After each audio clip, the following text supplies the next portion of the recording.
아동부 친구들 안녕하세요. 반가워요. 한 주 동안 잘 지냈나요? 전도사님 두 번째 보니까 더 반갑죠? 장재인 목사님은 아직 병원에 계셔요. 치료를 잘 받고 계시는데 우리 친구들이 얼른 다 나을 수 있도록 또 열심히 기도해주면 좋겠습니다. 오늘도 함께 말씀을 나누겠습니다. 말씀 제목 한 목소리로 읽어볼게요. 시작! 예수님을 닮아가는 제자 바울. 말씀도 함께 읽어볼게요. 시작! 내가 그리스도를 본받는 자가 된 것 같이 너희는 나를 본받는 자가 되라. 고린도전서 11장 1절 말씀. 아멘. 그동안 감사했습니다. 선생님이 보여주시고 가르쳐주신 대로 예수님을 닮아가겠습니다. 부디 몸 건강하세요. 사람들이 한 곳에 모여 큰 소리로 울고 있어요. 왜냐고요? 마지막이 될지도 모르는 바울의 설교를 들었기 때문이에요. 그들은 알고 있었어요. 바울이 지금 예루살렘을 떠나면 다시는 돌아오지 못할 수도 있다라는 것을 알고 있었습니다. 그곳에는 바울이 예수님을 전한다는 이유만으로 바울을 위협하고 생명을 해하려고 했던 사람들이 있었기 때문인데요. 바울도 그것을 알고 있었어요. 그래서 유언과 같은 마지막 설교를 전하게 되었습니다. 이것을 가리켜 고별 설교라고 해요. 그럼 다 함께 바울이 고별 설교하는 곳으로 떠나볼까요?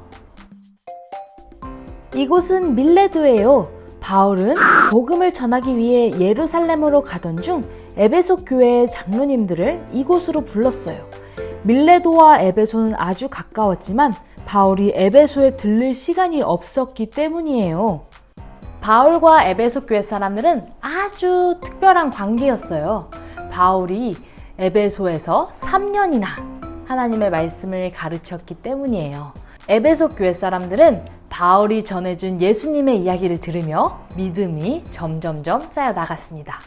바울은 사랑하는 에베소 교회 사람들을 다시는 볼 수 없을 거라 생각하니 너무 염려가 되고 마음이 아팠어요. 그래서 마지막이 될지도 모르는 설교를 했어요. 바울의 설교는 이렇게 시작돼요. 여러분은 내가 이곳에 온 첫날부터 지금까지 여러분 가운데서 어떻게 살았는지 잘 알고 있습니다.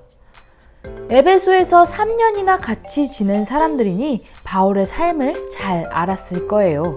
바울은 자신이 시험을 이기고 예수님을 섬겼다는 것, 언제나 어디서나 예수님을 전했다는 것, 그리고 누구에게나 차별 없이 복음을 전해주었다는 것을 그들 앞에서 담담히 말하고 있습니다. 비록 자신은 예루살렘을 떠나지만 에베소 교회 사람들이 자신을 본받아서 예수님을 닮아가는 제자가 되기를 바랐기 때문이에요.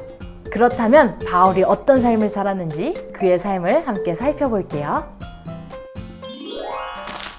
이곳은 갈라디아의 루스드라예요. 이게 무슨 소리지요? 사람들이 바울에게 돌을 던지고 있어요. 예수님을 전하고 복음을 전한다는 이유로 바울을 미워하는 사람들이 그를 죽이려고 하는 거예요. 돌에 맞은 바울이 힘없이 쓰러지자 사람들은 바울이 죽은 줄 알고 성 밖으로 이끌어냈어요. 이뿐만 아니라 바울은 열심히 예수님을 전하다가 감옥에 갇히기도 하고 매를 수없이 맞아 죽을 뻔한 고비도 여러 번 넘겼어요. 하지만 마음이 상하거나 포기하지 않았어요. 예수님처럼 어려운 시험과 고난을 견디며 복음을 증언하는 일을 멈추지 않았어요. 이곳은 아시아의 에베소예요.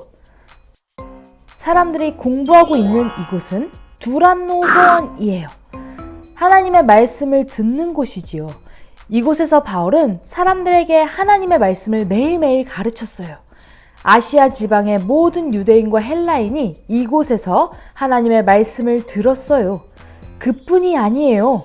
바울은 성령님이 인도하시는 곳이라면 어디든지 가서 열심히 복음을 전했어요. 밤, 낮을 가리지도 않았고 시간도 장소도 중요하지 않았어요. 사람들이 많은 곳에서도 집집마다 다니면서도 복음을 전했어요. 산과 들에서, 바닷가에서, 길을 걸어갈 때에도, 심지어는 식사를 할 때에도 하나님 나라를 전하셨던 예수님과 많이 닮았죠. 예수님을 본받은 바울은 언제나 어디서나 복음을 전했어요. 바울은 많은 곳을 다니며 복음을 전했어요. 지도 속의 장소들은 바울이 전도 여행을 다녔던 곳이랍니다. 바울은 복음을 이스라엘 사람들에게만 전하지 않고 이방인에게까지 전한 거예요. 전도 여행을 떠나는 일은 힘들고 고됐지만 바울은 복음을 전하기 위해 먼 길을 기쁜 마음으로 떠났어요. 바울은 유대인이나 헬라인, 종이나 자유인, 남자나 여자, 그 누구도 가리지 않고 모든 사람에게 예수님을 전했어요. 바울의 이러한 모습은 차별 없이 모든 사람에게, 특히 힘없고 가난하고 약하고 소외되고 그런 사람들에게 찾아가서 하나님 나라의 기쁜 소식을 전해주신 예수님의 모습과 꼭 닮았어요.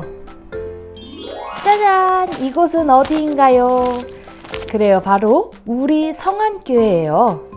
예수님을 본받은 바울이 전한 복음이 오늘 우리에게까지 왔어요.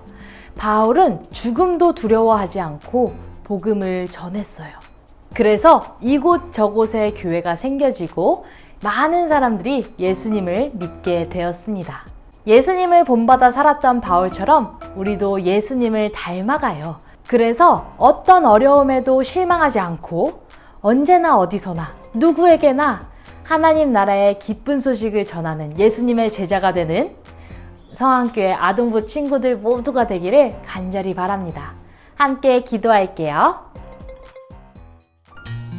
하나님 아버지 감사합니다. 바울은 예수님을 본받아 살아갔어요. 힘들고 어려운 환경 속에서도 복음을 전했고 모든 사람에게 차별 없이 복음을 전했어요. 하나님, 우리도 바울처럼 예수님을 본받아 살아갈래요. 예수님을 닮을래요. 언제나 어디서나 누구에게나 하나님 나라의 기쁜 소식을 전하는 우리가 될래요. 함께 해주세요. 예수님의 이름으로 기도합니다. 아멘. 주님이 가르쳐주신 기도로 예배를 마칠게요. 하늘에 계신 우리 아버지, 아버지의 이름을 거룩하게 하시며 아버지의 나라가 오게 하시며 아버지의 뜻이 하늘에서와 같이 땅에서도 이루어지게 하소서. 오늘 우리에게 일용할 양식을 주시고 우리가 우리에게 잘못한 사람을 용서하여 준 것 같이 우리 죄를 용서하여 주시고 우리를 시험에 빠지지 않게 하시고 악에서 구하소서. 나라와 권능과 영광이 영원히 아버지의 것입니다. 아멘. 아동부 친구들, 예배를 모두 잘 드렸습니다. 오늘 말씀처럼 이번 한 주도 예수님을 본받아, 바울처럼 본받아 언제나 어디서나 누구에게나 하나님 나라의 기쁜 소식을 전하는 우리 아동부 친구들이 되었으면 좋겠어요. 그러면은 우리 다음 주에는 창재희 목사님과 또 만나요. 안녕. 전도사님은 안녕.